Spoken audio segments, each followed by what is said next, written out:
அலுவலக திறப்பு விழாவில் நூர்லியா மாவட்ட அபிவிருத்தி குழு தலைவரும் பார்லமெண்ட் உறுப்பினருமான மஞ்சுள சுரவீராராய்ச்சி மற்றும் பார்லமெண்ட் உறுப்பினர் கிருஷ்ணன் கலைச்செல்வி உள்ளிட்ட பலர் கலந்து கொண்டனர். தற்போதைய அரசாங்கத்தினால் இம்முறை பிரதேச செயலகங்களின் ஊடாக வீதி அபிவிருத்திக்கு நிதி ஒதுக்கப்பட்டுள்ளதாக பாராளுமன்ற உறுப்பினர் கிருஷ்ணன் கலைச்செல்வி அங்கு தெரிவித்தார்.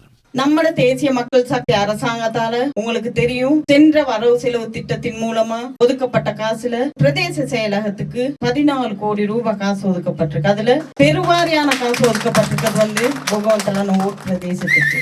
இந்த நாட்டுல வாழ்ற சிங்கள தமிழ் முஸ்லிம் மக்கள் அனைவரையும் அவங்களோட வாழ்க்கை நிலையிலிருந்து உயர்வான வாழ்க்கை கொண்டு செல்றது தான்.